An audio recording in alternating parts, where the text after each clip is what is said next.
নদী নালায় ভরা একটি সুন্দর জেলা খুলনা। বর্ষণমুখর এক সন্ধ্যায় তারানাথ এসে হাজির হয় সেখানকার ওড়াবনিয়া নামক এক গ্রামে। গ্রামে পা দিয়েই তিনি বুঝতে পারেন গ্রামটার চারিদিকে ঘুরে বেড়াচ্ছে একটা চাপা অন্ধকার। সেই অন্ধকার যেন বুকের উপর চেপে বসতে চায়। আকাশ পানে তাকিয়ে মেঘের ভেতর লোকায়িত রক্তবর্ণের অস্ত যাওয়া সূর্যকে দেখতে পায়। আনমনেই তার মুখ থেকে বেরিয়ে আসে সূর্য পিশাচী। এই অপদেবীর মোকাবেলা করতে গিয়ে কোন বিপদের মুখোমুখি হয় তারানাথ। বৃষ্টি ভেজা সন্ধ্যায় তারানাথের গল্পের আসরে কিশোরীর অনুপস্থিতিতে বিভূতি আর আপনাদের সেই গল্পই শোনাবে ঠাকুর মশাই। আজকের কাহিনীর প্রখ্যাত লেখক বাংলাদেশ নিবাসী শ্রী প্রতুল দীপ্তের কলমে তারানাথ তান্ত্রিক ও সূর্য পিশাচী। গল্প পাঠ ও গল্পের সূত্রধর আমি গৌরব। তারানাথ তান্ত্রিকের চরিত্রে দীপ্ত ও অন্যান্য চরিত্রে তুলি, দিভাস কৃষ্ণ বিশ্বাস, শান্ত ও দীপু এবং তনুশ্রী। শুরু হচ্ছে আজকের হাড় কাঁপানো গল্প, বাংলাদেশের প্রেক্ষাপটে রচিত ভয়ঙ্কর গ্রাম বাংলার এক অপদেবীর কাহিনী, যা আপনাদের নিয়ে যাবে এক অপার্থিব জগতে। শুরু হচ্ছে আজকের কাহিনী, তারানাথ তান্ত্রিক ও সূর্য পিশাচী। শুনতে থাকুন।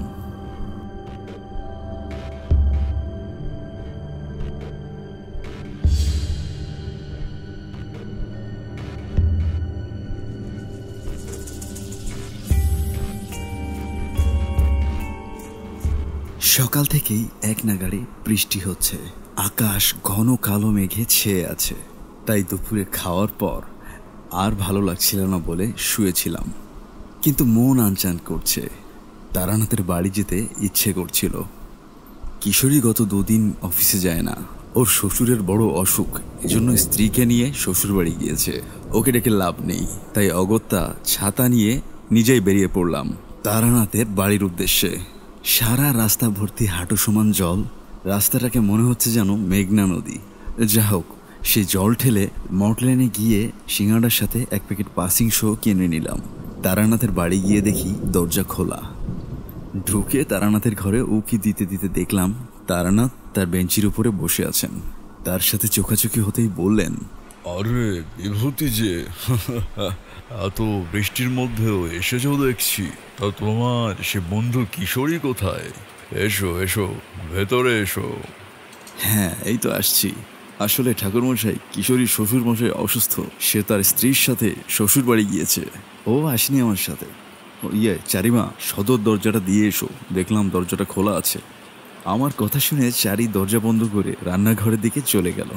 আমি বসলাম গিয়ে তারানাথের বৈঠকখানায়। তারানাথ ঠাকুরমশাই পাসিং শোয়ের একটা প্যাকেট খুলে একটা সিগারেট ধরালো। তারপর বলল, কোনো কিছু আর আগের মতো হবে না হে, বুঝলে? যে যায় একেবারেই যায়। আজকে হাট থেকে আসার পর মনটা কেমন যেন বিষণ্ণ হয়ে আছে। একটা ঘটনা বারবার মনে পড়ছে। ভালোই হয়েছে আজ কিশোরী আসেনি। ও হলো নাস্তিক। যারা দৈবে ঈশ্বরে বিশ্বাস করে না, তারা ভালোবাসাকেও বিশ্বাস করে না। আমি বুঝতে পারলাম তারানাথ নতুন কোনো অভিজ্ঞতার কথা বলতে চাইছেন আমাকে। আমি ওনাকে বললাম, তা যা বলছেন ঠাকুরমশাই, এই বৃষ্টির দিনে আপনার পুরনো অভিজ্ঞতার কথা শুনতে ইচ্ছে করছে, যার ভিতর থাকবে ভয় এবং ভালোবাসা দুটোই। এমন কোনো পূর্বের অভিজ্ঞতা কাহিনী আছে আপনার কাছে? তারানাথ সিগারেট হাতে কিছুক্ষণ চুপ করে থাকলেন। এরপর বললেন, আছে। শোনো তবে, এ কথা এর আগে অন্য কাউকে বলিনি কখনো। একবার এক সব সাধনা করেছিলাম এক গরুর কথায়। তা তো তোমাদের বলেছি। সেই যে আমার গুরু কোন এক সাধকের সঙ্গে তীর্থ ভ্রমণে বেরিয়ে পড়লেন, আর ফিরলেন না। আর আমি বাধ্য হয়ে বাড়িতে ফিরে এলাম আমার মায়ের দুঃসংবাদ শুনে। তারপর কিছুদিন বাড়িতে থাকার পর মনটা কেমন যেন করতে লাগলো। তাই আবার বেরিয়ে পড়লাম পথে। সেবার গিয়ে পড়লাম খুলনায়। সারাদিন পায়ে হেঁটে কোনো সাধু সঙ্গ বা মন্দির পেলে সেখানে আশ্রয় নিই রাতে বিশ্রামের জন্য। এমনই একদিন হাঁটতে হাঁটতে এসে পৌঁছালাম একটা বিল জল ভর্তি গ্রামে। গ্রামটির নাম ওড়াবুনিয়া। তখন সন্ধ্যা হব হব, আশেপাশে কোনো মন্দির বা চণ্ডী মণ্ডপ দেখতে পেলাম না। অগত্যা মোটামুটি একটা সম্পন্ন গৃহস্থ বাড়ি দেখে সেদিকে এগোলাম। বাড়িটা কাঁচা মাটির তৈরি, ওপরে খড় বিচালির ছাউনি দেওয়া। বাড়ির একপাশে একটা গোয়াল। বাড়ির উঠানে পা দিতে আমার গাটা কেমন যেন শিউরে উঠল। তুমি তো জানোই, গরুর আশীর্বাদে ও মধুসুন্দরী দেবীর কৃপায় কিছু সামান্য শক্তি আমার ছিল। বাড়িটার দিকে ভালো করে তাকিয়ে দেখলাম কিছু আবছা আবছা কুয়াশা বাড়ির চারিদিকে ঘুরে বেড়াচ্ছে, এমনটি প্রতিপন্ন হচ্ছে। বুঝতে পারলাম এ বাড়ির কারো একজনের সঙ্গ বিপদ। বাড়ির সামনে গিয়ে হাঁক দিলাম, এই যে শুনছেন, কেউ আছেন বাড়িতে? আমার ডাক শুনে কিছুক্ষণ বাদে ঘর থেকে বেরিয়ে এলো এক 22-23 বছরের অপূর্ব সুন্দর মেয়ে, যেন দেবলোকের অপ্সরা। মেয়েটি আটপৌড়ে একটি ছাপা শাড়ি পরে আছে, চুলগুলো তার অগোছালো, নাকে একটা নোলক, পায়ে নুপুর, চোখের নিচে কালো কালি পড়েছে। দেখে মনে হচ্ছে মেয়েটি যেন কাজল পড়েছে। নিশ্চয়ই রাত জাগার ফল। মনে মনে এসব ভাবছি, এমন সময় মেয়েটি বলে উঠল, কাকে চাই? কাউকে চাই না, আসলে আমি এক ব্রাহ্মণ পথিক। রাতের জন্য একটু আশ্রয় চাই, পাওয়া যাবে কি? তুমি তো জানো আমি কখনো বেগধারী সন্ন্যাসীদের মতো ওই গেরুয়া বসন কিংবা মুখে দাড়ি জঙ্গল নিয়ে ঘুরে বেড়াতাম না। তখন আমার বয়স এই 25-এর কাছাকাছি আর কি, পূর্ণ যৌবন। মেয়েটি একটি ইতস্তত করে আমাকে মাটির দাওয়ায় বসতে দিয়ে বলল, আপনি বসুন, আমি আসছি। মেয়েটি ঘরের ভিতর ঢুকে গেল এবং কিছুক্ষণ পর বাইরে বেরিয়ে বলল, বাবা আপনাকে ভেতরে ডাকছে। আমি আন্দাজ করলাম তিনি বোধহয় অসুস্থ, তা না হলে এতক্ষণে তিনি নিজেই পায়ে বেরিয়ে আসতো। আমি মেয়েটির সঙ্গে ভেতরে প্রবেশ করলাম। তারপর মেয়েটি আমাকে একটি ঘরে নিয়ে গেল।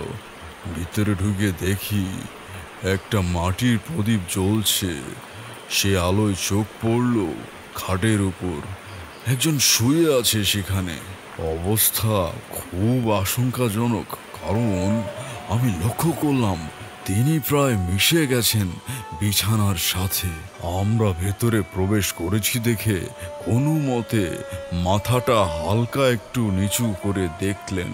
তারপর খাটের পাশে একটা চৌকি দেখিয়ে আমাকে বসতে বললেন। আমি বৃদ্ধকে নমস্কার জানালাম। তিনি জিজ্ঞাসা করলেন, আপনার কি নাম ঠাকুর বাবা? নিবাস কোথায়?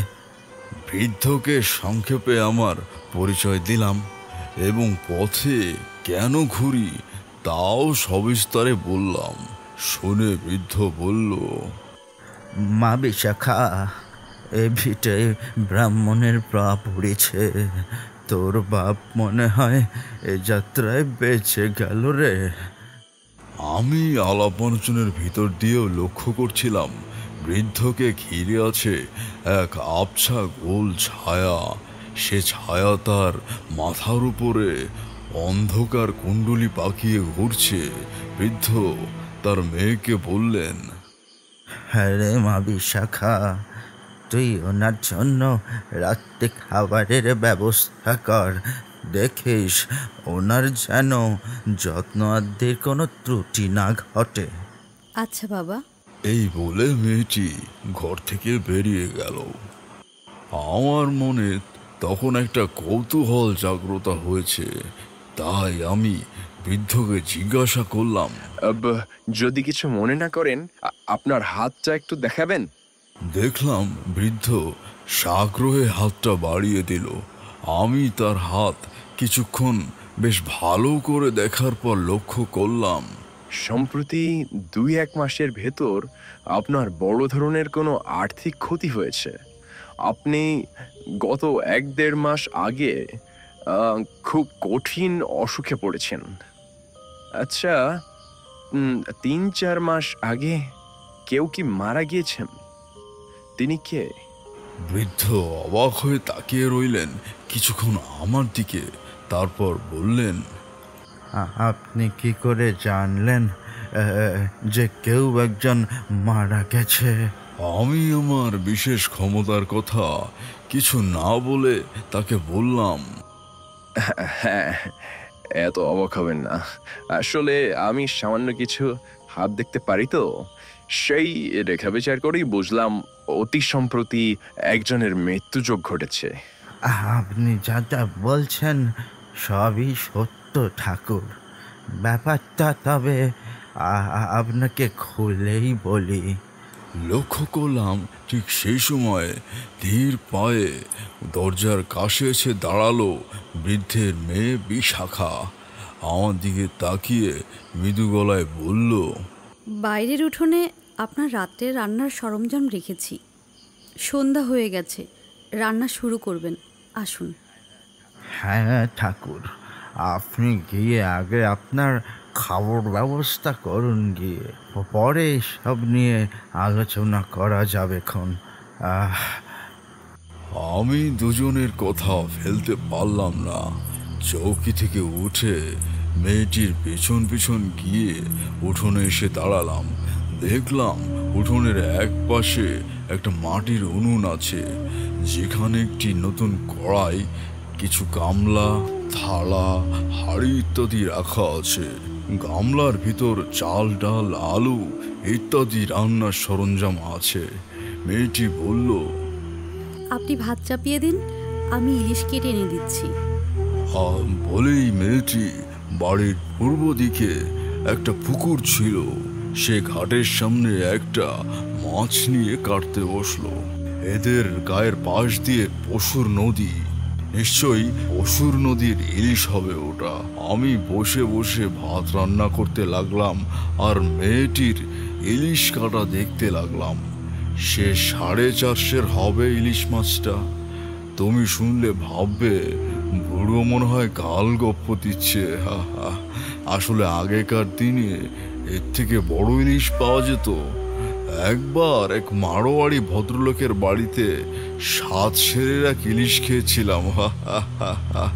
সে এক অভিজ্ঞতা, বুঝলে? তারানাথের গল্প অন্যদিকে মোড় নিচ্ছে দেখে আমি বললাম, আমি আপনার সব কথা বিশ্বাস করি ঠাকুর। আপনি যেটা বলছিলেন সেটা বলুন। চারি এসে ততক্ষণে মুড়ি মাখা আর সিঙ্গারা দিয়ে গেছে। আমি খাওয়া শুরু করেছি। কিশোরীকে মনে পড়ছে, কিন্তু কিছু তো করার নেই। এদিকে তারানাথ আর একটা সিগারেট ধরিয়ে বার 2 টান দিলেন, তারপর ধোয়া ছেড়ে বললেন, তো যা বলছিলাম, মেয়েটি মাছ কাটছে, আমি দেখছি।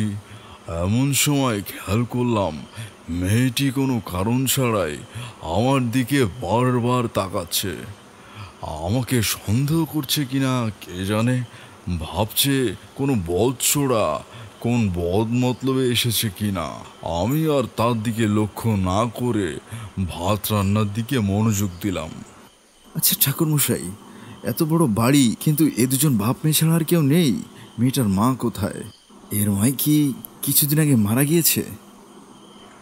হ্যাঁ, ঠিক এই প্রশ্নগুলোই আমার মনেও উদয় হয়েছিল। আরও নানান রকম প্রশ্ন এসেছিল মনে, কিন্তু বৃদ্ধের সঙ্গে আলোচনা না করে কিছু পরিষ্কার হচ্ছে না।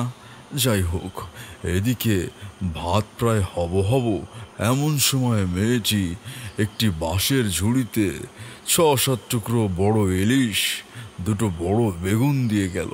বলল, আজ রাতের মতন ইলিশ মাছ আর বেগুন ভাজি দিয়ে খেয়ে নিন, কাল সকাল থেকে আপনার খাওয়ার আর কোনো কষ্ট হবে না। আরে না না, এই ঢের।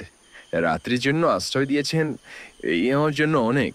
বরং আমি আপনাকে অনেক কষ্ট দিচ্ছি। মেয়েটি যেন এসব আলাপ চরিত্রার ভিতর দিয়ে একটু সহজ হলো, ম্লান হেসে বলল, এ তো কিছুই নয়।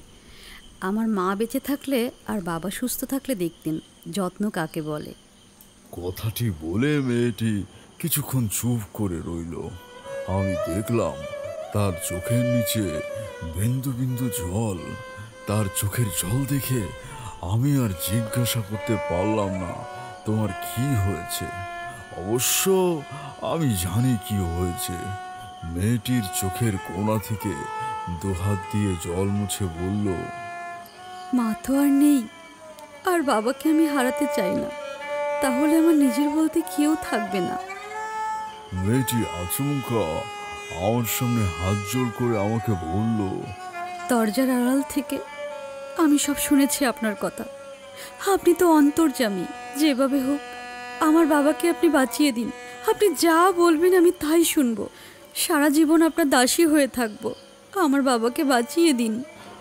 বলতে বলতে মেয়েটি উঠোনের উপর হাঁটু গেড়ে বসে পড়ল। তার চোখে আবার জল। আমি খানিকটা অপ্রস্তুত হয়ে বললাম, একি আপনি আপনি উঠুন দেবী, উঠুন। বিচলিত হবেন না। আমার তেমন কোনো বিশেষ ক্ষমতা নেই, যেটুকু আছে তাই দিয়েই চেষ্টা করব আপনার বাবাকে বাঁচানোর। আপনি সবিস্তারে বলুন আপনার বাবার কি হয়েছে। আমার মুখে দেবী ডাক শুনে বিশাখার দুই চোখে আমার প্রতি শ্রদ্ধা ও আস্থা দেখলাম। বিশাখা একটি ধাতস্থ হয়ে বলল, না, এখন না, আপনি অনেক ক্লান্ত। আগে রান্না শেষ করে খাওয়া দাওয়া করুন, তারপর না হয় বাবার কাছে শুনবেন সব কিছু। আমি রাজি হলাম। নৈশাহার করার পর গেলাম বৃদ্ধের কাছে। গিয়ে দেখি ঘরের ভিতর অন্ধকার। ডাক দিলাম, কাকাবাবু, কাকাবাবু, জেগে আছেন নাকি? হ্যাঁ, জায়গায় আছে ঠাকুর। আসুন আসুন, ঘরে আলো জ্বালানো নেই, আমি নিভিয়ে দিয়েছি। আলোতে বড় বড় কষ্ট হয়। মা বিশাখা, আলোটা জ্বালিয়ে দাও মা। একটু বাদে তড়িঘড়ি ঘরে এলো মেয়েটি। দেশলাই জেলে জ্বালিয়ে দিল মাটির প্রদীপ। আমার চোখে চোখ পড়ল তার। কি অপরূপ সৌন্দর্য না সৃষ্টি করেছেন ভগবান। প্রদীপের আলো তার গায়ে দুধে আলতা রঙের কাছে যেন ম্লান হয়ে পড়েছে। এমন সময় মেয়েটি আমার দিকে তাকালো। আমি অবাক হয়ে তার মুখের দিকে তাকিয়ে আছি দেখে লজ্জায় চোখ নামিয়ে দ্রুত ঘরের বাইরে চলে যায়। আমি একটু ধাতস্থ হয়ে বৃদ্ধকে বললাম, আচ্ছা, এবার বলুন তো কাকাবাবু, যা বলতে চাইছিলেন। আপনার অসুবিধা হবে না তো? না না না না, কোনো অসুবিধা হবে না। বলছি ঠাকুর বাবা, শুনুন তবে। এ প্রায় 1 বছর আগের ঘটনা। আমার নাম আশুতোষ বিশ্বাস। আমি এই গ্রামের বড় কর্তা। মানুষ সব আপদ বিপদে আমার বাড়ি ছুটে আসে। এতক্ষণে তুমি নিশ্চয়ই বুঝতে পেরেছ, আমি আর আমার মেয়ে বাদে এ বাড়িতে আর কেউ নেই। হ্যাঁ, আগে ছিল, এখন আর নেই। আমার এই একটা মাত্রই মেয়ে। তো তখন আমরা 3 জনে বাদেও আমাদের 2 জন রাখাল, একজন বাবুর্চি আর একটা কাজের মেয়ে থাকতো। দিনটা ছিল সূর্যগ্রহণের দিন। আমার বেশ মনে পড়ে, আমার সেদিন সকালে স্নান করে পূজের আসনে বসেছিল, যাতে গ্রহণের ক্ষতিকর প্রভাব আমাদের উপর না পড়ে। এমন সময় গ্রাম থেকে কিছু মহিলা এলো আমার স্ত্রীর কাছে। ওদের আলোচনা শুনে বুঝতে পারলাম গ্রামের দক্ষিণ দিকে শ্মশানে বড় সেগুন গাছটি আছে, ওইখানে নাকি একটা মেয়ে গলায় দড়ি দিয়ে ঝুলেছে। আমাকে সবাই সমীহ করে, সেই জন্য আমার স্ত্রীকে এসে বলল এবং তিনিও আমাকে এসে সে কথা বললে। আমি গ্রামের কিছু লোককে নিয়ে রওনা দিলাম শ্মশানের দিকে। তখন 12:30-1টা বাজে। আমাদের ভেতর থেকে হরি বলল যে কর্তা, আজ তো গ্রহণ, এই অবেলায় সেখানে যাওয়া কি ঠিক হচ্ছে? সবাই তার কথায় সায় দিল। সবাই বলা বলি করতে লাগলো, সূর্যগ্রহণের দিন যে ব্যক্তি অপঘাতে মারা যায় তার নাকি ঊর্ধ্বলোকে গতি হয় না। গ্রহণের আধার মেঘে চিতায় চিতায় ঘোরে। আশুতোষ মণ্ডল বলল, এই দিনে যারা মরে তারা সূর্য পিশাচে নাকি পরিণত হয়। তা এরা যে স্থান দিয়ে ঘোরে সেখানকার বাতাসে মরা পোড়ার গন্ধ বেরোয়। আমি এবার স্পষ্টতেই বিরক্ত মুখে তাদের বললাম, কি হচ্ছে কি, সব থামো এখন। এই সব আলোচনা করতে করতে পায়ে পায়ে আমরা শ্মশানে গিয়ে পৌঁছলাম। সামনেই দেখলাম সেই মর্মান্তিক দৃশ্য। একটা 18-19 বছরের মেয়ে গলায় দড়ি দিয়ে বড় সেগুন গাছটাতে ঝুলে আছে। এই ভর দুপুর বেলায় জায়গাটা কেমন অন্ধকারাচ্ছন্ন হয়ে আছে। মেয়েটির চোখ যেন ঠিকরে বাইরে বেরিয়ে আসতে চাইছে। মাথা একদিকে কাট করা, জিভ আধ বেরিয়ে এসেছে। বিস্ফারিত চোখ নিয়ে খোলা চোখে তাকিয়ে আছে আমাদের দিকে।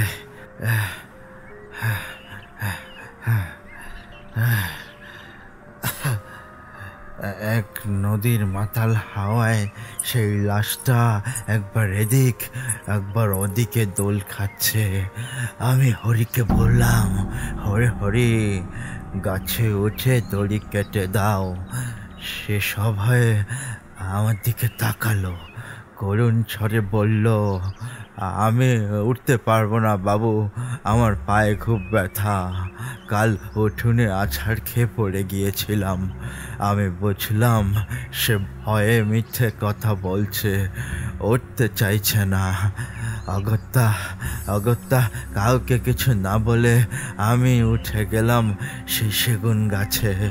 একটা ছুরি দিয়ে ফাঁসির দড়িটাকে কেটে দিলাম। ধাপাস করে মৃতদেহটা মাটিতে পড়ে গেল। সবাই এগিয়ে গেল মরার দিকে। আমার দৃষ্টি নিবদ্ধ মৃতদেহের চোখের দিকে আর গালের দিকে। দেহটি মাটিতে পড়ার সঙ্গে সঙ্গে ওর গাল ফাঁক হয়ে গিয়েছিল। ওই গাছের উপর থেকেও স্পষ্ট দেখতে পেলাম তার গালের ভিতরটা একেবারে কালো হয়ে গেছে। মনে হচ্ছে এই মাত্র কালি গুলে খেয়েছে সে। আরো বিস্মিত হলাম তার চোখ দেখে। চোখে কোনো মনি নেই, সম্পূর্ণটাই কালো। কিন্তু একটু আগেও তো দেখলাম তার চোখ সাধারণ মানুষের মতো।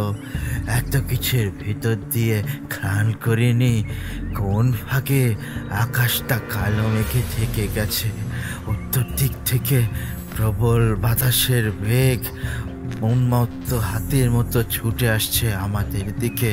এমন সময় আমরা দেখলাম মরার সমস্ত শরীর, হাত পা ধনুষ্টঙ্কার রোগের মতো বেঁকে যেতে লাগলো।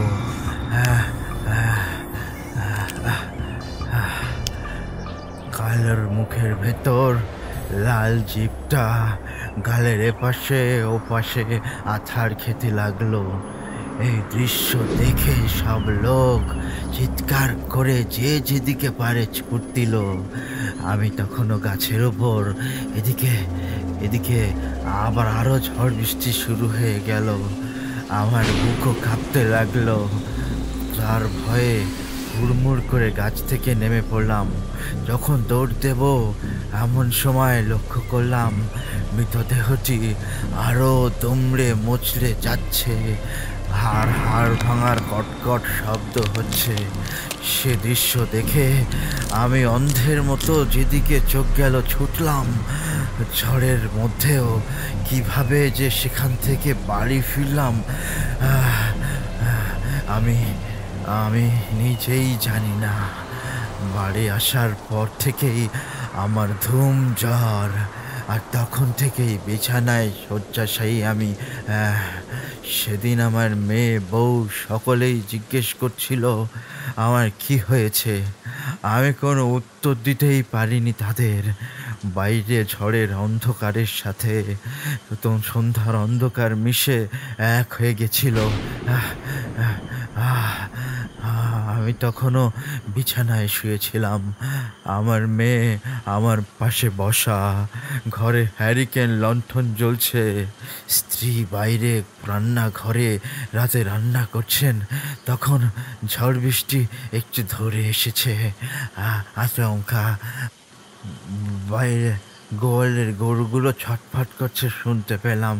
আমার স্ত্রী রান্নাঘর থেকে বলল, গরুগুলোর কি হচ্ছে, এমন ছটফট করছে কেন? দুপুরের এঁটো থালাগুলো ধুয়ে আসি পুকুর ঘাটে, আর গরুগুলোকে দেখে আসি। তখন আমারও কেন গরুগুলোর মতো গা ছটফট করছে। কোনো একটা অভিশপ্ত আতঙ্কে বারবার শিউরে উঠছি। দুপুরের ঘটনা কাউকে বলিনি, কারণ মেয়ে মানুষ সব ভয় পেয়ে যাবে। আমার শয্যার পাশে জানালাটা খোলা ছিল। সেখান দিয়ে বৃষ্টির আর ঝোড়ো বাতাস ইতস্তত ঘরের ভিতর ঢুকে পড়ছে। জানলা দিয়ে পুকুর ঘাটটা দেখা যায়। সেদিকে তাকিয়ে দেখলাম আমার স্ত্রী এক হাতে হ্যারিকেন লণ্ঠন আর সব নিয়ে পুকুর ঘাটে যাচ্ছে। ঘন কালো মেঘ সরে হঠাৎ একটা কালো পিণ্ডের মতো মেঘ হয়ে আছে। পূর্ণ সূর্যগ্রহণ শুরু হয়ে গেছে। দুপুরের গ্রামবাসীদের কথা মনে পড়ল। আমি ঘাটের দিকে তাকিয়ে দেখলাম আমার স্ত্রী থালা বাসন মাজছে। ভাবলাম ওকে সাবধান করি, তাড়াতাড়ি ঘরে আসতে বলি। এমন সময় একটা জিনিস দেখে পা থেকে মাথা পর্যন্ত শিউরে উঠল। একটা মেয়ে বিকৃত অঙ্গভঙ্গিতে চার পায়ে হাঁটতে হাঁটতে পুকুর পাড়ে জঙ্গল থেকে বেরিয়ে আসছে। হ্যারিকেনের আলোয় দেখতে পেলাম তার বিভৎস লাল জিভটা মুখের এপাশে ওপাশে বাড়ি খাচ্ছে। আমি চিৎকার করার চেষ্টা করলাম, কিন্তু মুখ দিয়ে কোনো শব্দ বেরোলো না। সূর্য পিশাচি আমার দিকে তাকিয়ে তার তীক্ষ্ণ দাঁত বের করে একটু হেসে ঝাঁকিয়ে পড়লো আমার স্ত্রীর ওপর। প্রবল আক্রোশে টুটি ছিঁড়ে ফেলল এক কামড়ে।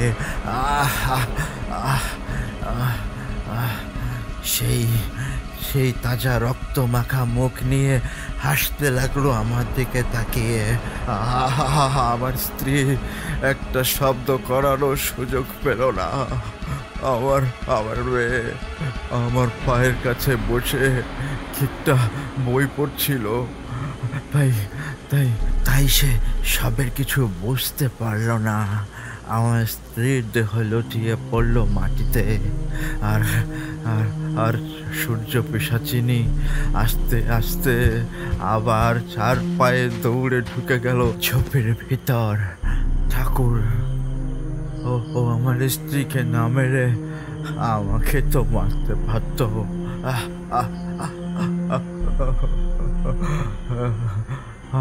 আমাকে তো মারতে পারত। কেন মারল না? কেন কেন?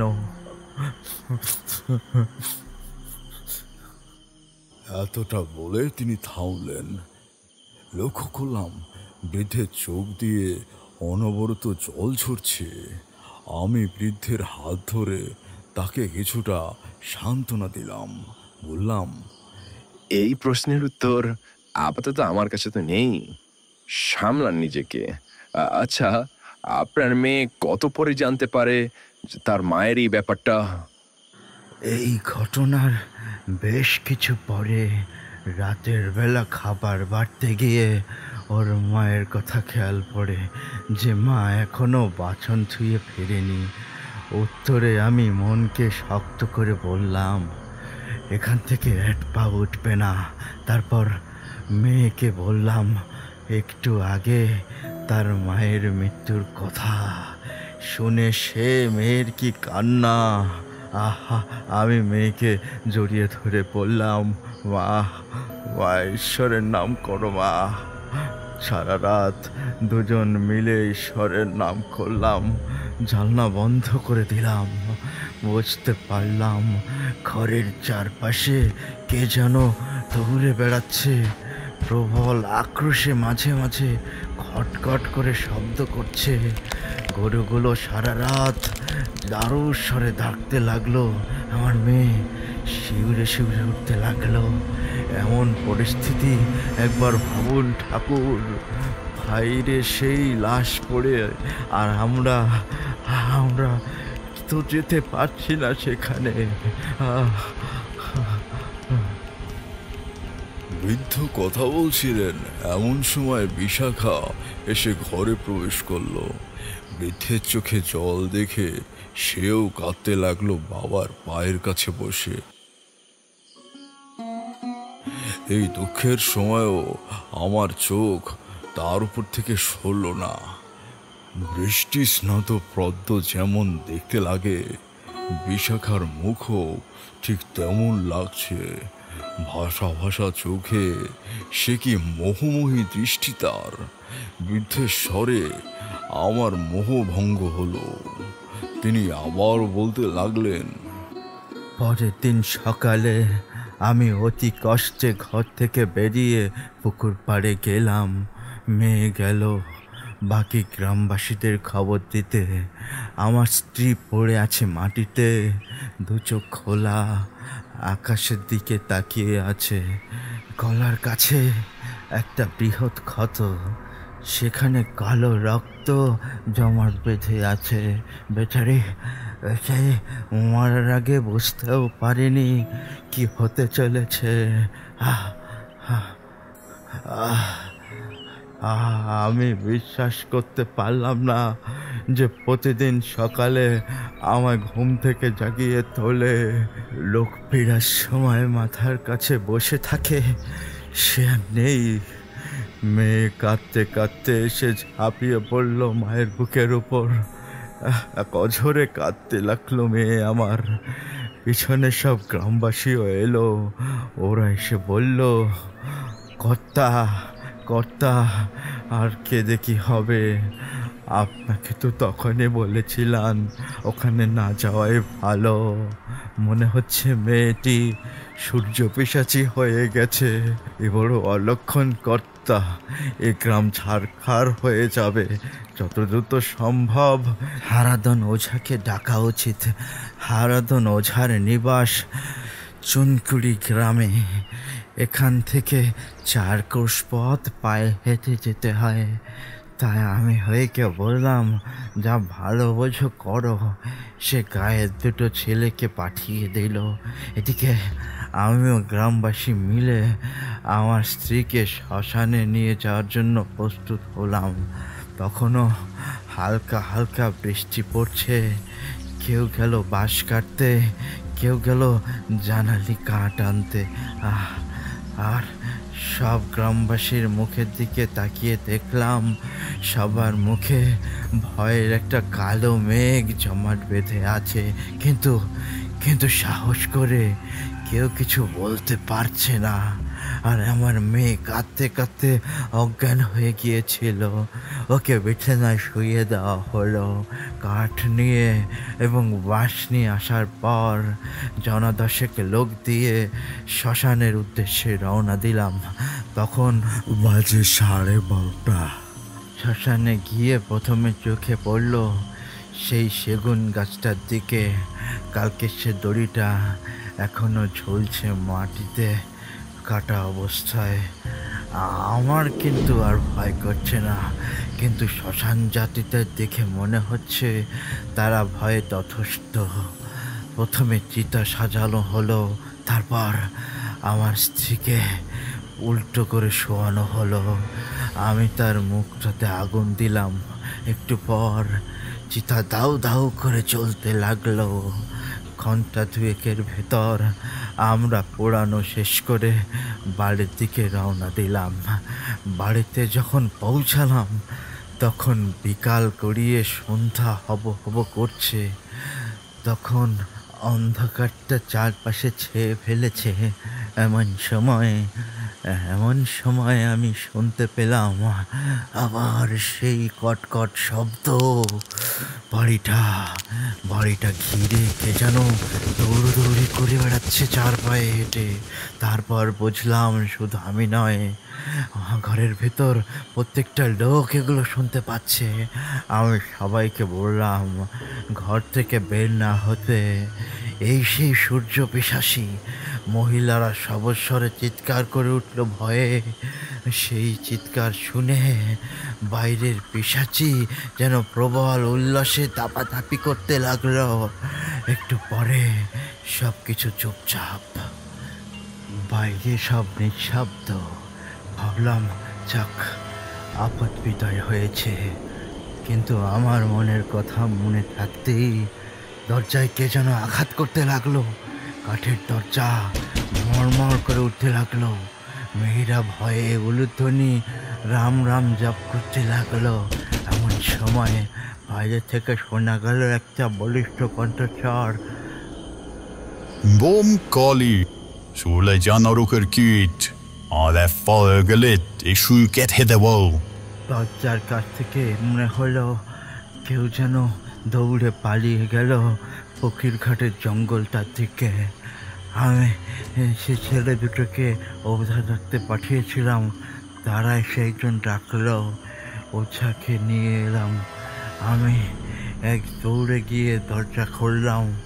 সামনে দাঁড়িয়ে হারাধন ওঝা, বিশাল আকৃতির পুরুষ, টকটকে ফর্সা গায়ের রং, একটা ধুতি পরা গায়ের উপরে পইতে ছাড়া আর কোনো জামা নেই, গলায় রুদ্রাক্ষের মালা, কপালে সিঁদুরের টিকা। আমি ওঝাকে ভিতরে আসতে বললাম। ওঝা বললেন, না থাক, আমার একটা বড় কাজ আছে। আমি তো বাড়ি থেকে বেরিয়ে যাচ্ছিলাম, এমন সময় এরা গিয়ে উপস্থিত হলো। আর একটু বাদে গেলে আমাকে পেত না। এর মুখ থেকে ঘটনা সবিস্তারে শুনেছি। এখন আমি যা বলি তাই শোন। আমি সবাইকে একটি করে হস্তবন্ধন দিয়ে যাচ্ছি, সবাই হাতে পড়ে থাকো। আর কোনো অসুবিধা হবে না মনে হয়। আমি দিন 20 পরে ফিরবো। তখনও পিশাচটা না গেলে একটা ডাকিনী যোগ্য করে ওকে তাড়াতে হবে। আমাকে যেতে হবে সেই ময়মনসিংহ। রাতে বজটা ছাড়বে। মেজ পিসের বউ নাকি ভূতে পেয়েছে। আচ্ছা, আমি চলি, সাবধানে থেকো তোমরা। বোম কলি। আমরা ওঝার কথা মতো হতস্তব্ধ করলাম। তারপর যে যার বাড়ির দিকে রওনা দিল। পরদিন সকালে সবে ঘুম থেকে উঠেছি, দেখলাম হরি হন্তদন্ত হয়ে আমার বাড়ির দিকে ছুটে আসছে। সে আমার কাছে এসে বলল, কত সর্বনাশ হয়ে গেছে। হারাধন ওঝাকে কে যেন মেরে শ্মশানে সেই সেগুন গাছে ঝুলিয়ে দিয়েছে, গলার গাছটাকে কামড়ে ছিঁড়ে দিয়েছে। আমি তৎক্ষণাৎ মাথা ঘুরে মাটিতে পড়ে গেলাম। জ্ঞান ফিরতে দেখি আমাকে বিছানায় শোয়ানো, আমার মাথার কাছটা বিশাখা আর তুলিয়ে দিচ্ছে।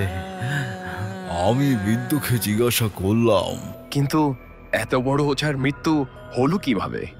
প্রশ্নটা করে পাশে তাকিয়ে দেখলাম বিশাখা আমার দিকে জল ভরা চোখে তাকিয়ে আছে।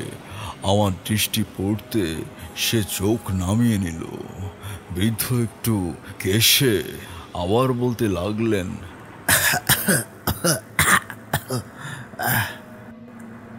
আমার ধারণা সূর্য পিশাচিকে তেমন একটা গুরুত্ব দেয়নি সে, আর তাই পিশাচি উপযুক্ত সুযোগ পেয়েই তাকে হত্যা করেছে। তারপর থেকে ঠাকুরমশাই একটা রাত আমি ঘুমোতে পারিনি।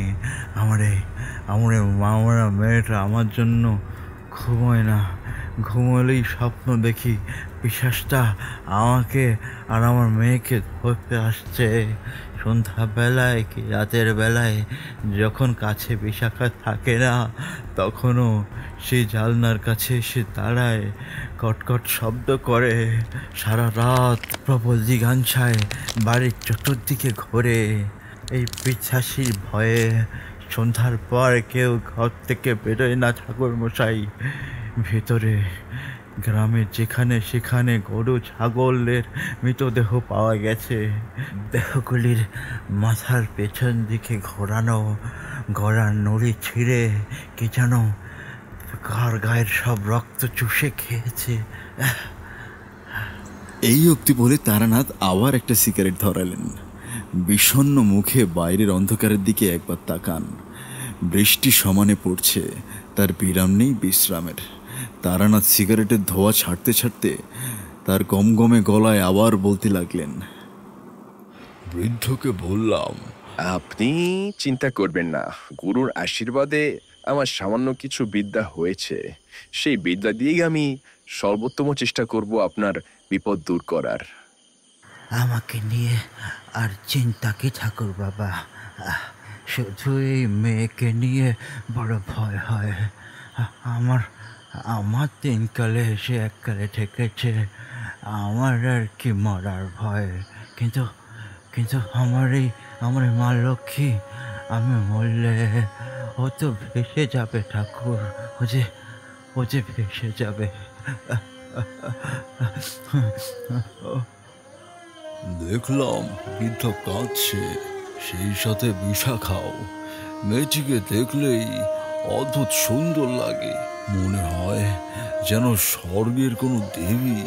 সত্যি মা লক্ষ্মী সে তার বাবাকে বলল, তুমি কেঁদো না বাবা, সব ঠিক হয়ে যাবে। এই বলে সে মাথা নিচু করে রাখলো। সেই দেখে বললাম, আমাকে একটা লণ্ঠন দিন, একটু বাইরে যাব। সে কি, এত রাতে বাইরে যাবেন কেন? আসলে কথার ফাঁকে আমি একটা জিনিস খেয়াল করেছি যা আপনারা করেননি। শুনেছি কে যেন কটকট কটকট শব্দ করছে জানালার পাশে। লণ্ঠনে দেখতে হবে তো জিনিসটা কি। আপনি এত রাতে বাইরে যাবেন না, আমি আপনাকে বাইরে যেতে দিতে পারবো না। কিন্তু কেন? আমি ব্যাপারটা না দেখলে বিপদ তো থেকেই যাবে। আচ্ছা বেশ, চলুন, আমিও যাব আপনার সঙ্গে। আমি মেয়েটির চোখের দিকে তাকিয়ে দেখলাম তার চোখে করুণা ঝরে পড়ছে। আমি বললাম, আরে না না, বাইরে বিপদ হতে পারে, আপনি এখানে থাকুন, আমার কিচ্ছু হবে না। হ্যাঁ মা, এত রাতে তোর বাইরে যে কাজ নেই, তুই চিন্তা করিস না, উনি নিজেকে সামলাতে পারবে। বাবার কথা শুনে বিশাখা হ্যারিকেন লণ্ঠন জেলে আমার সাথে বাইরে দাওয়া এসে দাঁড়ালো।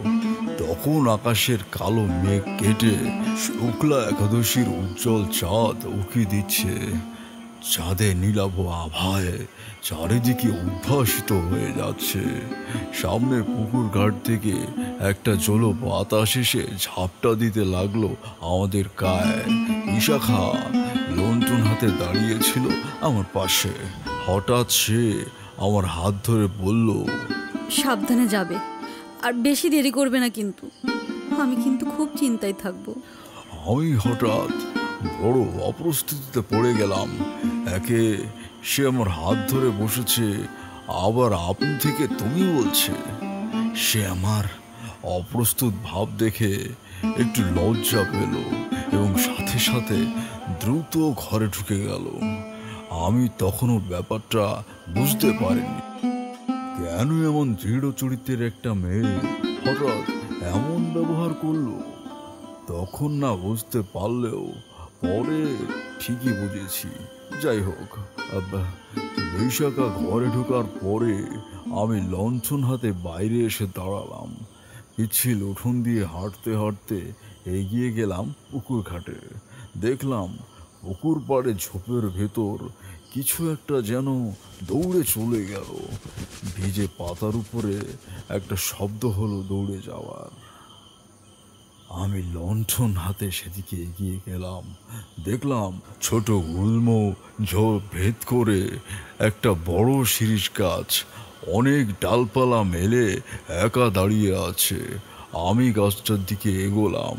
হ্যারিকেন লণ্ঠনের আলো বেশি দূর অগ্রসর হচ্ছে না। আমার সামনের 4-5 হাত স্পষ্ট দেখতে পাচ্ছি।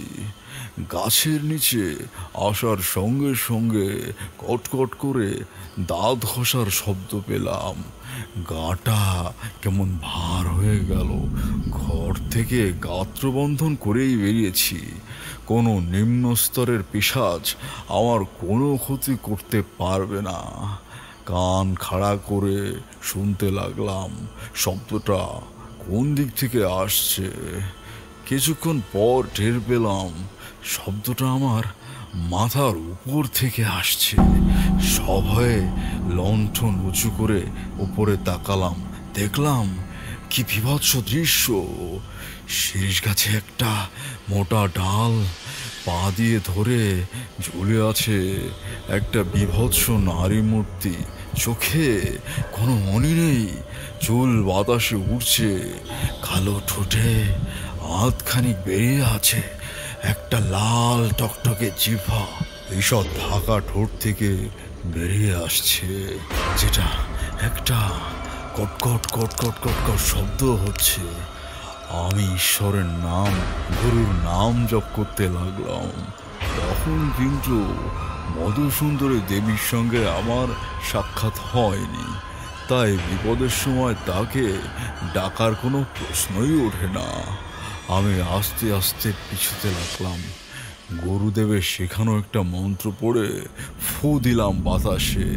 পিশাচিনী একটা বিকৃত শব্দ করে লাফিয়ে নেমে পড়ল গাছ থেকে, আর 4 পায়ে ঝোপঝাড় ভেঙে দৌড় দিল পুকুরটার দিকে। 4 পা বলছি কারণ সে তার হাত দুটোকেও পায়ের মতো ব্যবহার করছিল।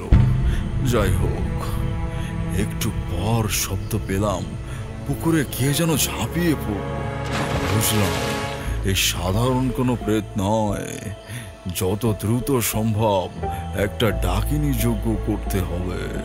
সাধারণ মন্ত্রে এর কিচ্ছু হবে না। এদিকে আমি বাইরে এসেছি, অনেকক্ষণ হয়ে গেছে। দ্রুত পা চালালাম বাড়ির দিকে।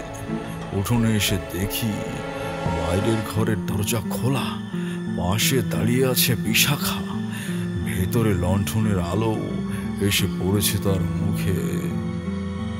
আমাকে দেখেই সে ঘর থেকে দ্রুত বেরিয়ে এলো আর আমাকে জড়িয়ে ধরল। তখন আমার ভরা যৌবন এইভাবে নারীর সংস্পর্শে কখনো আসেনি। গায়ে যেন বিদ্যুৎ খেলে গেল। এক স্বর্গ সুখ অনুভূত হলো। কিন্তু তাও আমি তাকে সরিয়ে দিলাম। চাপা স্বরে বললাম, এ কি দেবী, এ কি করছেন? আপনার কি মতিভ্রম হয়েছে? কি করছেন বুঝতে পারছেন? আপনার পিতা সব দেখলে আমাকে কি ভাববেন আর আপনাকে কি ভাববে? ছি ছি ছি, আপনার কাছ থেকে এমন ব্যবহার আমি আশা করিনি একদম। দেখলাম আমার এহেন ক্রূর কথা শুনে তার চোখ দিয়ে জল পড়ছে। রুদ্ধ কণ্ঠে বিশাখা আমাকে বলল, তুমি বাইরে ছিলে, জানো আমার কত কষ্ট হচ্ছিল। সেই কখন গিয়েছো, আর আমি ভেতর থেকে ছটফট করছি, আর তুমি এভাবে আমাকে। আচ্ছা বেশ, কিন্তু আপনার কষ্ট হচ্ছিল কেন? আমি আপনার কে? তুমি আমার। চলো তোমার বিছানা গুছিয়ে দিই। ও আরেকটা কথা, দয়া করে তুমি আমাকে আর আপনি বলো না, তুমি করেই বলো। মেয়েটির মাথা নিচু। লণ্ঠনের স্বল্প আলোয় দেখলাম বিশাখার চোখের কোণটা চিকচিক করছে। আমি বললাম, আপনি যখন আমাকে তুমি করে বলছেন, আমিও তুমি করেই বলবো। তবে আমি এখন শোবো না। কেন? অনেক রাত হলো তো, কি করবে জেগে? আসলে তোমার বাবার সঙ্গে একটু কথা বলতে হবে, তারপরে আমি শোবো। তোমার বাবা কি জেগে আছেন? আমার কথা শুনে বিশাখা গ্রীষ্মের ঘরের দিকে চলে গেল লণ্ঠন হাতে করে। কিছু পরে আমাকে ডাকলো। সেই ঘরে ঢুকে দেখি বৃদ্ধ চোখ মেলে শুয়ে আছে। আমি বৃদ্ধকে পুজোর কিছু উপকরণ আনবার কথা বললাম। বৃদ্ধ বললেন, হ্যাঁ ঠাকুর, কাল সকালের মধ্যেই সব জোগাড় হয়ে যাবে। আপনি কিছু চিন্তা করবেন না, অনেক রাত হয়েছে, আপনি অনেক পরিশ্রান্ত, এখন গিয়ে ঘুমিয়ে পড়ুন। বিশাখা ততক্ষণে ওপাশের একটা ঘরে গিয়েছে। ওর পায়ের নুপুরের আওয়াজে সেটা আমি বুঝতে পারলাম। আমি বৃদ্ধের ঘর থেকে বেরিয়ে বিশাখা যে ঘরের দিকে গিয়েছিল সেদিকে গেলাম। ঘরের দরজা খোলা। ভেতরে বিশাখা বিছানার পিছে দাঁড়িয়ে আছে। আমাকে দেখে বলল, তোমার কোনো সমস্যা হলে আমাকে ডাকবে, কিন্তু আমি সারা রাত জেগে থাকি। আমার বাবার তো এই অবস্থা, আমার বাবা ছাড়া এই পৃথিবীতে আমার আর কেউ নেই। তুমি শুয়ে পড়ো, কোনো প্রয়োজন হলে আমাকে ডাকবে, কিন্তু আমি চলে আসব। ডাকবে কিন্তু, দ্বিধা করবে না। শুয়ে পড়ো, আমি যাচ্ছি। এই বলে সে ঘর থেকে বেরিয়ে গেল। আমি তার চলে যাওয়ার পথে তাকিয়ে থেকে বিছানায় শুয়ে পড়লাম। রাত অনেক হয়েছে, কিন্তু ঘুম কিছুতেই আসছে না। মনে হচ্ছে এ বড় শক্তিশালী পিশাচ। কাল রেবেকা একাদশী। কাল রাতেই ডাকিনী যজ্ঞ সম্পন্ন করতেই হবে, না হলেই পিশাচ নিধন এক প্রকার অসম্ভব। আদৌ একে মারা সম্ভব কিনা সেটাও কাল দেখা যাবে। আর একটা চিন্তা আমার মাথায় আসছে, বিশাখা হঠাৎ কেন আপনি থেকে তুমিতে চলে এলো? আমি বাইরে আছি বলে ওর এত ভয় কেন? এসব কথা তখন বুঝতে না পারলেও বুঝেছিলাম পরে।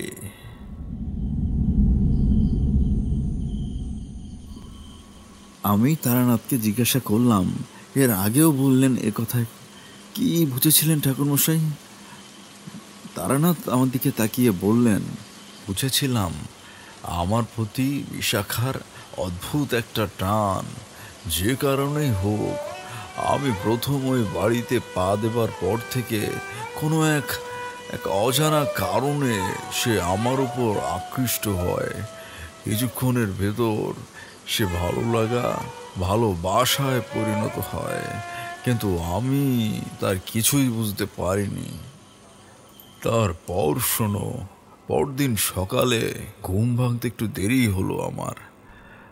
ধুতির খুঁট বাঁধতে বাঁধতে দরজা খুললাম। দেখি দরজার সামনে বিশাখা দাঁড়িয়ে আছে। সকালে উঠেই মনে হয় স্নান করছে। ভিজে চুলে তাকে দেখে বৃষ্টি স্নাত রজনীগন্ধার কথা মনে পড়তে লাগলো। আমাকে দেখে সে বলল, রাতে তোমার ঘুম হয়নি তাই না? যাই হোক, বাবা তোমার জন্য বাইরের ঘরে অপেক্ষা করছে। আর কি কি উপকরণ আনতে হবে আমাকে ফদ্দ করে দাও। আমি গায়ে ফতুয়া গলিয়ে বাইরের ঘরে গেলাম। দেখলাম বৃদ্ধ একটা পুরনো আরামকেদারায় গা এলিয়ে শুয়ে আছে, আর তার পাশে দাঁড়ানো বেঁচে খাটো ধরনের এক ব্যক্তি। আমার পায়ের শব্দ শুনে আশুতোষ বিশ্বাস চোখ মেলে তাকালেন আমার পানে, তারপর বললেন, হ্যাঁ, আরে হাসুন হাসুন ঠাকুর বাবা, এ হচ্ছে হরি। ওর কাছে ফর্দ করে দিয়েছি, ও সব আপনাকে জোগাড় করে এনে দেবে। বৃদ্ধের সামনে একটা টেবিল, তার উপর দোয়াত কলম রাখা। তার পাশের একটা চেয়ারে বসে আমি ফর্দ করতে লাগলাম। এই ডাকিনী যজ্ঞে অনেক ধরনের বিধিনিষেধ আছে, যেমন সারাদিন এক ফোঁটা জলও খাওয়া যাবে না, স্নান করার পর সারা শরীরে রক্তচন্দন, শ্বেতচন্দন, চিতার ছাইভস্য মাখতে হবে এবং কপালে লাগাতে হবে লাল সিঁদুরের টিকা।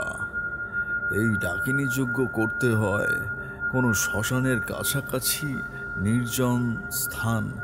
মহাডাকিনীর ভোগের জন্য দিতে হয় ওনার শোল মাছ, মহিষের দুধের তৈরি দই, তাড়ি অথবা মদ। যজ্ঞবিধি সাজাতে হয় চিতার আধ পোড়া কাঠ দিয়ে, ঘি আর মদ দিয়ে চালাতে হয় যজ্ঞাহুতি।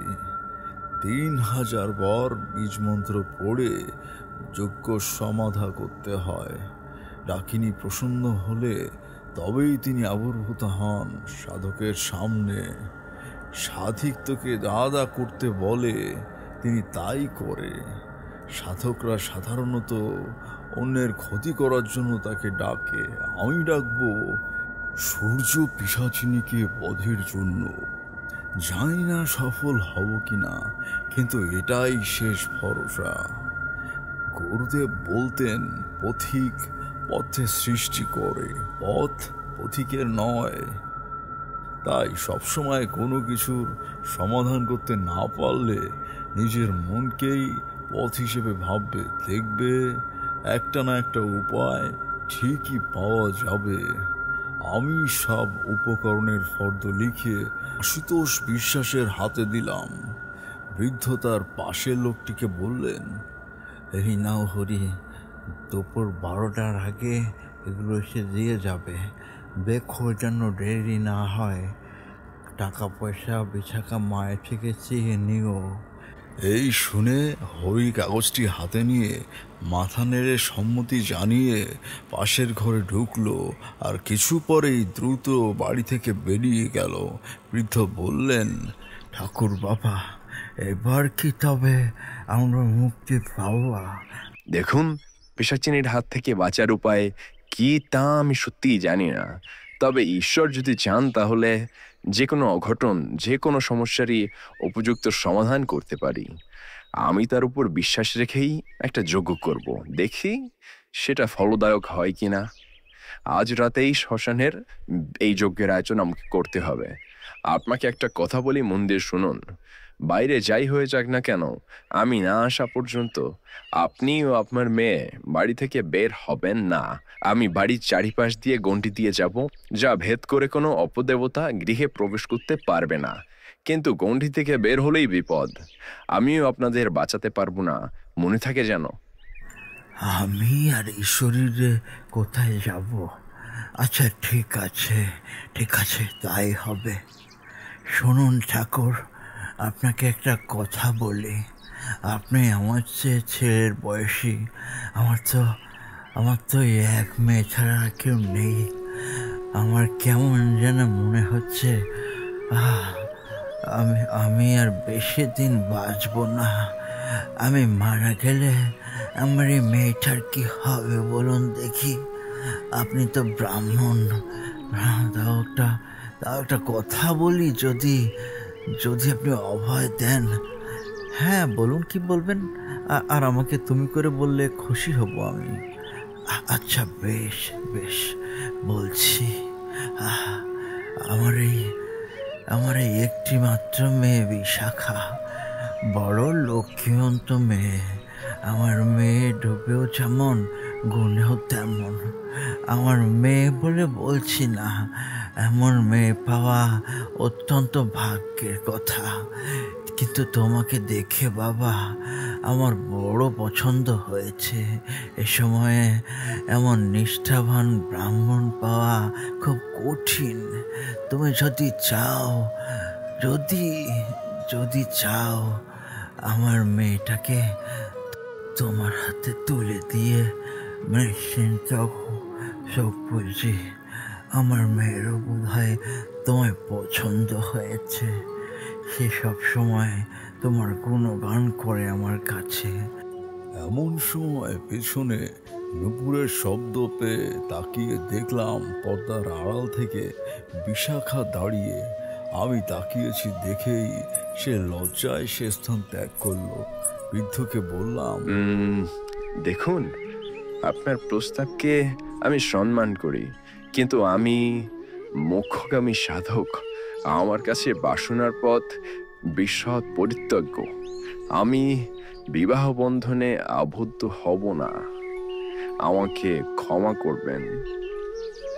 আমার কথা শুনে বৃদ্ধ খুব হতাশ হলেন বুঝলাম। একটু চুপ থেকে বললেন, ঠিক আছে বাবা, তোমার যা ইচ্ছা, আমি তোমাকে জোর করব না। আচ্ছা, এখন আমি উঠি তাহলে। স্নান করে যজ্ঞের জন্য কিছু জোগাড়যন্ত্রী করতে হবে তো। আসি। বৃদ্ধ ইশারায় আমার কথায় সম্মতি জানালেন। আমি বৃদ্ধের ঘরের পাশ দিয়ে যখন আমার ঘরে যাচ্ছি, এমন সময় একটা কান্নার শব্দ শুনতে পেলাম। কে যেন হুড়ে কাঁদছে। ভালো করে শুনে বুঝলাম, আরে এ তো বিশাখার কান্না। দরজা একটু খোলা ছিল, সেখানে চোখ দিয়ে দেখলাম, হ্যাঁ, বিশাখা গুমড়ে গুমড়ে কাঁদছে। ও কি তবে পর্দার পিছন থেকে সবকিছুই শুনতে পেয়েছে? আমার বড্ড খারাপ লাগলো। অজান্তেই আমি ওকে যার পর নাই কষ্ট দিয়ে ফেলেছি, কিন্তু যা বাস্তব আমি সেটাই তো বলেছি। সত্যি বলতে, বিশাখার মতো অমন চমৎকার মেয়ে আমি আগে কখনো দেখিনি। একদিন বিয়ে করতে হবে, সংসার করতে হবে জানলে তখনই বিশাখাকে ফেরাতাম না। কিন্তু তখন বয়স ছিল অল্প, ভেবেছিলাম বড় সাধক হব, বিবাহ করলে আর সাধনা হবে না।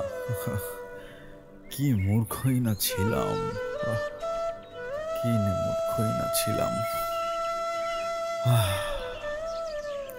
বিশাখাকে কাঁদতে দেখে নিজের অন্তর্দ্বন্দ্বকে প্রশম করতে আমি আমার কাজে ব্যস্ত হয়ে পড়ি। ওর সামনে দাঁড়াতাম কিভাবে? এদিকে হরিযজ্ঞের উপকরণ নিয়ে ফিরে এলো বাজার থেকে। তখন দুপুর 1টা বাজে। আমি স্নান করে নিম্নাঙ্গে রক্ত বস্ত্র, গায়ে রক্তচন্দন ও সামান্য ভস্ম মেখে কপালে সিঁদুরের টিকা দিলাম। দুপুর গড়িয়ে বিকেল হলো। উপকরণ সাজাতে সাজাতে সেই সকালে বিশাখাকে দেখেছিলাম, তারপর থেকে সে আর আমার সামনে আসেনি। আমার মন কেমন যেন অশান্ত হয়ে উঠেছিল। কেন তা ঠিক বুঝতে পারছিলাম। বৃদ্ধ বিশাখা দুজনের সাথেই একটু রূঢ় ব্যবহার করা। আশা করি সূর্য পিশাচিনী বধের পরে ওনাদের অভিমান জল হয়ে যাবে, এই ভেবে সমস্ত উপকরণ আমি একটা ছোট ঝুলিতে নিয়ে বৃদ্ধের কাছে গেলাম। তার ঘরের সামনে গিয়ে দেখি বাবা ও মেয়ে দুজনেই খাটের উপর বসে আছে চুপ করে। আমি তাদের বললাম, আমি যজ্ঞের জন্য রওনা দিচ্ছি, আর এই ঘরে আমি লক্ষণগণ্ডি কেটে দিয়ে যাচ্ছি। আমি না আসা পর্যন্ত রাতে এই ঘর থেকে কিন্তু কেউ বেরোবেন না। যদি আমি এসে দাঁড়াই তাও না। আমি এই ঘরে এসে এই ঘরে রেখা পেরিয়ে প্রবেশ করব, তারপর সবাই স্বাভাবিক চলাফেরা করবেন। কেমন মনে থাকে জানো? আমি বাইরে গিয়ে ঘরের চারিদিকে গণ্ডি কেটে দিচ্ছি। এই শুনে বৃদ্ধ তার মেয়েকে বললেন, মারে মারে, তুই ওকে রাস্তা পর্যন্ত এগিয়ে দিয়ে। বিশাখা আমার পিছন পিছন ঘর থেকে বেরোলো। আমি উঠোনে গিয়ে মন্ত্র পড়ে ঘরের চারিদিকে প্রদক্ষিণ করলাম। আকাশের এক কোণে কালো রঙের মেঘ তখন সূর্যকে ঢেকে দিচ্ছে। সেই অস্তমিত সূর্যের লাল আকার এসে পড়েছে বিশাখার মলিন মুখে। সে কি মায়া, সে কি অপরূপ ও মধুর আবেশ। আমি বিশাখাকে জিজ্ঞাসা করলাম, সকালে একা একা কাঁদছিলে কেন? আমার উপর রাগ করো না গো। আমি কাউকে বিয়ে করতে পারবো না, সংসার আমার জন্য না। আমি মোক্ষ লাভের আশায় পথে পথে ঘুরে বেড়াই, এভাবে তুমি থাকতে পারবে না। আর আমি এভাবে তোমাকে রাখতে পারবো না, যে আমার বুক ফেটে যাবে গো। তাই বলে কি, সৎ পাত্র দেখে বিয়ে করে ফেলো, সুখে থাকো। দেখলাম তার দু চোখ দিয়ে যেন গঙ্গা হইছে। মৃদু মৃদু স্বরে সে বলল,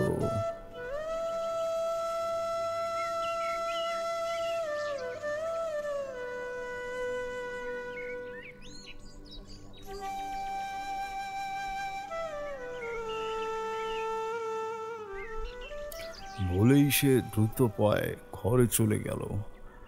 বাঘ রুদ্ধ হয়ে সেখানে দাঁড়িয়ে থাকলাম কিছু সময়। তারপর ধীর পায়ে বাড়ি ছেড়ে আমিও গিয়ে পৌঁছালাম নদীর ঘাটে, সেই শ্মশানে। সেই সেগুন গাছটি, যার একটা ডালে এখনো সেই ঝুলছে। মনটা কেমন একটা আশঙ্কায় পড়ে গেল আমার। আমি সূর্য পিশাচিনীর ভয় পাইনি তখন, কিন্তু অন্য কি একটা ভয় আমাকে গ্রাস করছে। সেটা যে কি তা আমি সঠিকভাবে বুঝে উঠতে পারলাম না। এদিকে সন্ধ্যা নাম্ব করছে।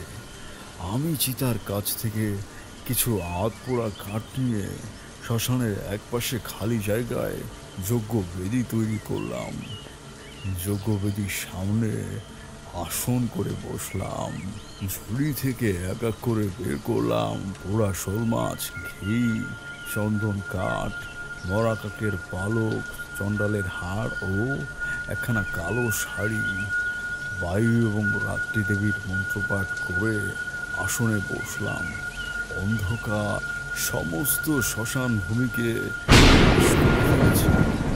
আকাশ কালো মেঘে ছেয়ে গেছে। ঘুমোট ভাব দেখে বুঝতে পারলাম একটু পরেই বোধহয় ঝড় বৃষ্টি নামবে। আমি পোড়া শোল মাছ, মদ এবং ভাজা চাল যজ্ঞের পাশে নিবেদন করলাম। এমন সময় বুঝতে পারলাম শ্মশানের বাঁদিকে কিছু একটা আছে। সেখানে কে যেন ধাপাধাপি করে বেড়াচ্ছে। আমার গাত্রবন্ধন করাই আছে, কোনো অপশক্তি আমার কিচ্ছুটি করতে পারবে না। যজ্ঞ কাঠে ঘি ঢেলে আগুন জ্বালালাম। একাগ্র মনে মহাডাকিনীর মন্ত্র পাঠ করতে লাগলাম।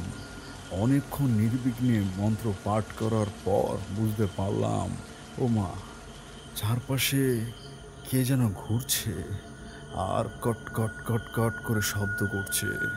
বুঝতে পারলাম সূর্য পিশাচিনী আমার মনোসংযোগ নষ্ট করার চেষ্টা করছে। এসবে যদিও আমার পূর্ণ অভিজ্ঞতা আছে।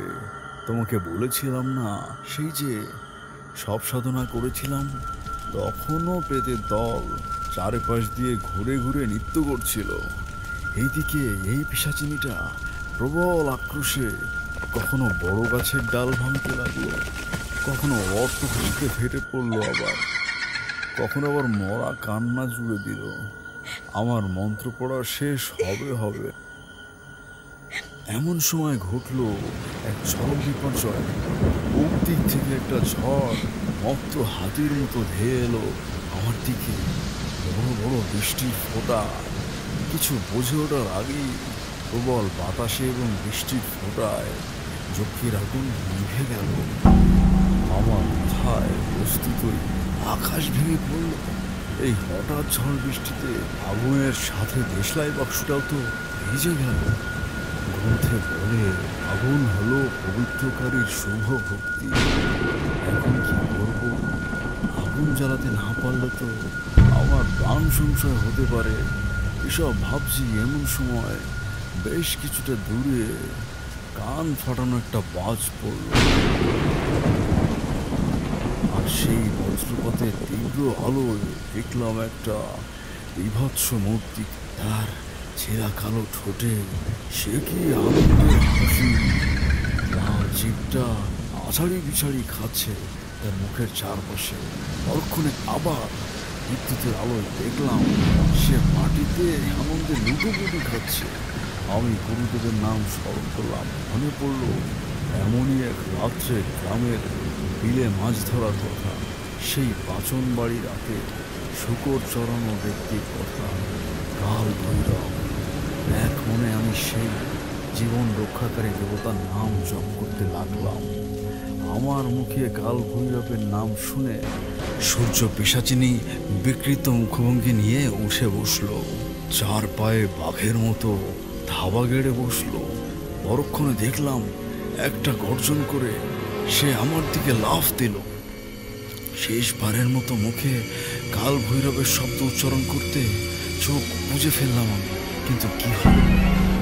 কই, আমার তো কেউ ঝাঁপিয়ে পড়লো না। ব্যাপারটা কিছু বুঝতে পারলাম না। এমন সময় কানে এলো একটা শব্দ, শূকরের ডাক, সাথে বজ্রপাতের ন্যায় কণ্ঠস্বর। তোমার কোনো ভয় নেই, আমি এসেছি। সাবধান পিশাচি, আমি জেগে আছি। সোজা পথে চলো, না হলে মৃত্যুবরণ করো। কাল ভৈরব, হ্যাঁ কাল ভৈরব, তিনি এসছেন। আমি চোখ খুললাম, তখন দিকে আকাশের মেঘ শুক্রা ত্রয়োদর্শীর চাঁদ উঁকি দিচ্ছে মেঘের আড়াল থেকে। চাঁদের ম্লান আলোয় কটকট কটকট শব্দ শুনে শ্মশানের একটা দেখি দীর্ঘদেহী পুরুষ সূর্য পিশাচির পা দুটো শূন্য ধরে রেখেছে আর মাথার নিচের দিকে পা উপরের দিকে। তাকে প্রদক্ষিণ করে ঘুরছে কয়েকটি শূকর। পুরুষটি এক টানে দুই পা ভাগ করে ছিঁড়ে ফেললো পিশাচিনীর পাটা। একটা বিকট চিৎকার বেরিয়ে এলো তার মুখ থেকে। আমি হাঁটু গেড়ে বসে পড়লাম, দুহাত কপালে দিয়ে সাষ্টাঙ্গে প্রণাম করলাম দেবতার উদ্দেশ্যে। লুটিয়ে পড়ার আগে দেখলাম দেবতা স্নিগ্ধ হাসি তাকিয়ে আছেন আমার দিকে। প্রণাম ছেড়ে উঠে দাঁড়িয়ে দেখি নদীর চর ধরে সেই লাঠি হাতে তিনি শূকরগুলিকে তাড়িয়ে নিয়ে যাচ্ছেন আর মাঝে মাঝে বলছেন, সাবধান, আমি জেগে আছি।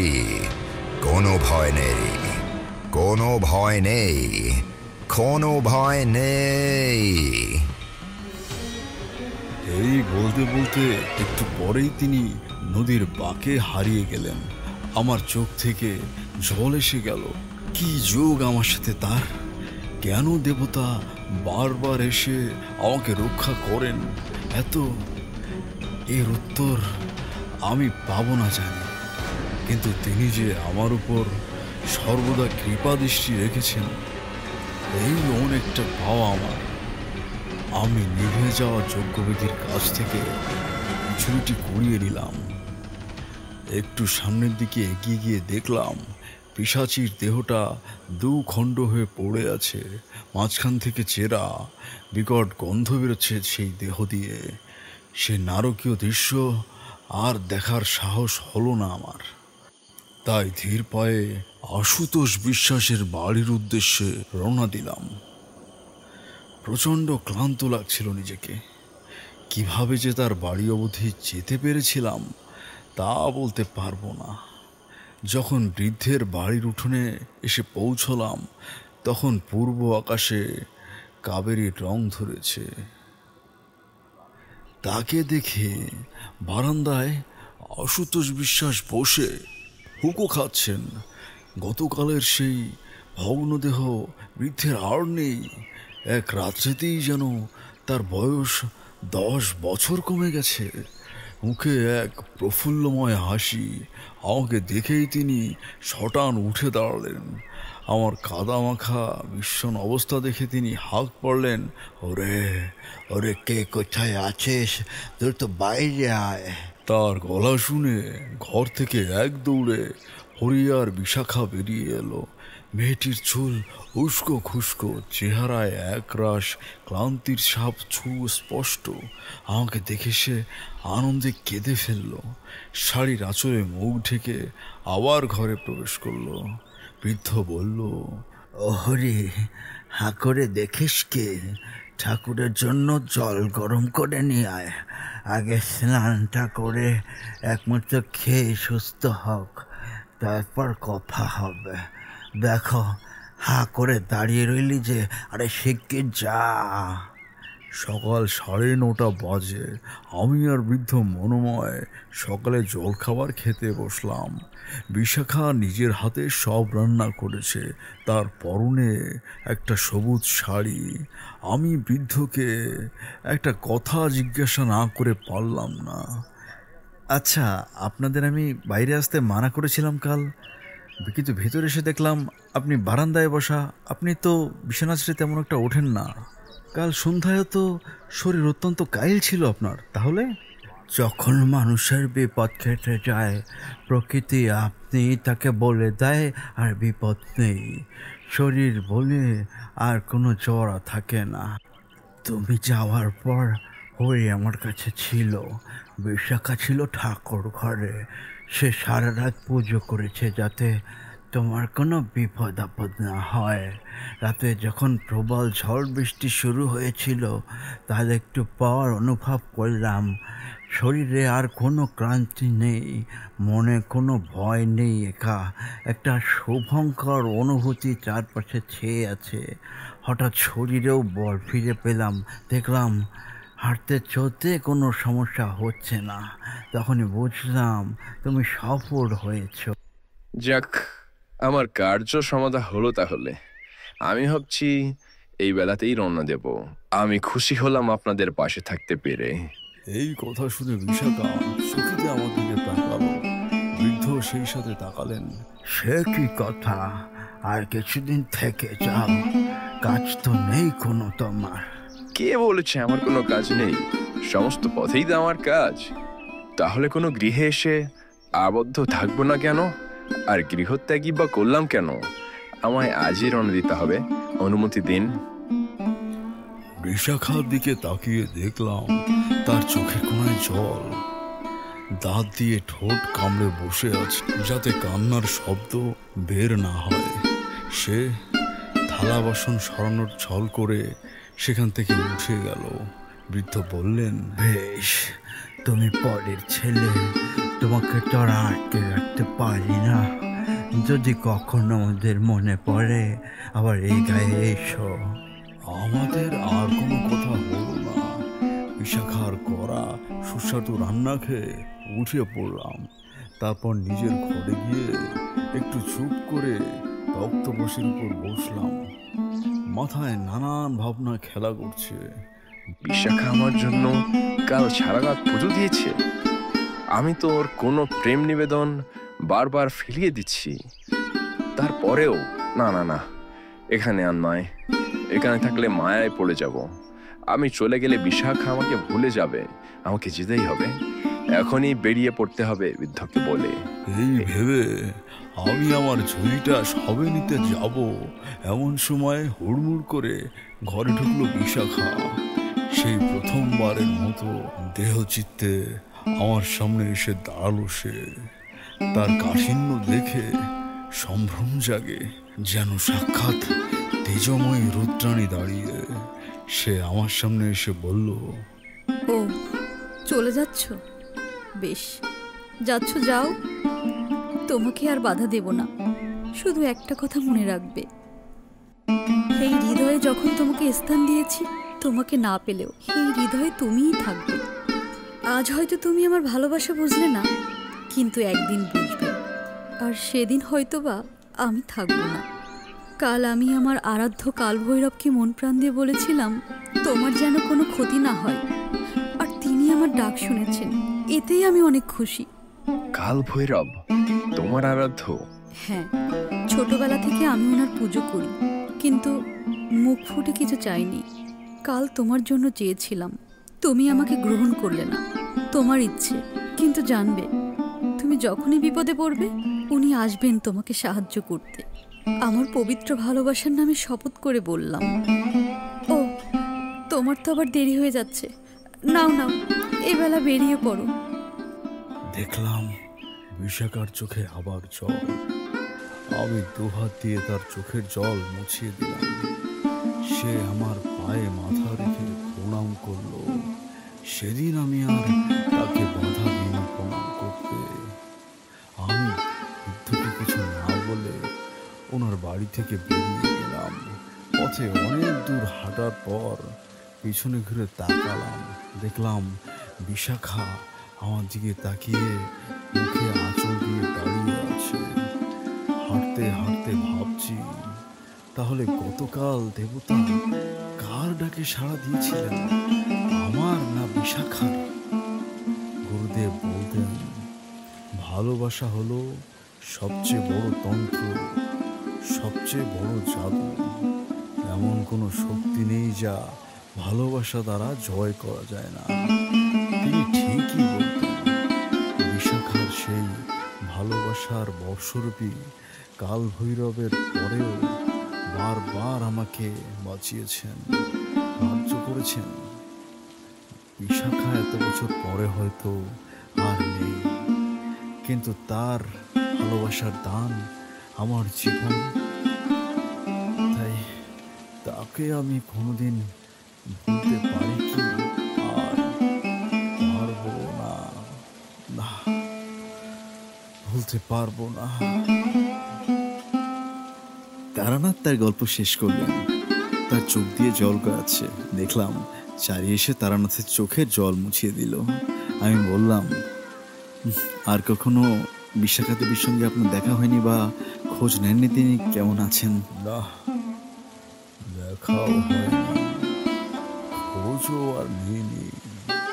মা বাবার মতে যখন বিয়ে করলাম তখন খুব অনুশোচনা হচ্ছিল। সেই যখন বিয়ে করাই লাগলো তখন কেন তাকে বঞ্চিত করেছিলাম। এমন ঝড় বৃষ্টির রাতে যখন একা থাকি তখন তার কথা খুবই মনে পড়ে। এমন ভালো আমাকে কেউ কখনো আর বাসেনি। চারির মা সবটাই জানত, মধু দেবীও সব জানতেন। তখন তার ভালোবাসার গুরুত্ব বুঝিনি। এখন এই বয়সে এসে বুঝি, উপলব্ধি করি, ভালোবাসাকে অবহেলা করতে নেই। তাকে মনের সিংহাসনে ঈশ্বরের মতো পুজো করা উচিত। জানো বিভূতি, বিশাখা আমাকে বলেছিল, যখন তুমি আমার ভালোবাসা বুঝবে তখন আর সময় থাকবে না, আমিও থাকবো না। সত্যি তো, তখন বুঝেছিলাম, তখন আর সময় ছিল না। আমি তাকিয়ে দেখলাম তারানাথের উদারসের দৃষ্টি। সে দৃষ্টি দেখে মনের মধ্যে মোচড় দেয়। তিনি এক দৃষ্টিতে তাকিয়ে আছেন বাইরের জানালার দিকে। আমাদের গল্প যদি ভালো লেগে থাকে লাইক করে দেবেন এবং আপনাদের মূল্যবান মতামত কমেন্টে জানাতে ভুলবেন না। আর নতুন নতুন গল্প শুনতে এই চ্যানেলটি সাবস্ক্রাইব করে পাশে থাকা বেল আইকনটি প্রেস করে দেবেন, যাতে নতুন কোনো গল্প এলেই সরাসরি সবার আগে পৌঁছে যায় আপনার কাছে। এবং আপনার লেখা কোনো গল্প থাকলে আমাদের ইমেইলে পাঠাতে পারেন। ডেসক্রিপশন বক্সে আমাদের ইমেইল দেওয়া আছে। শুনতে থাকুন গান ও গল্প।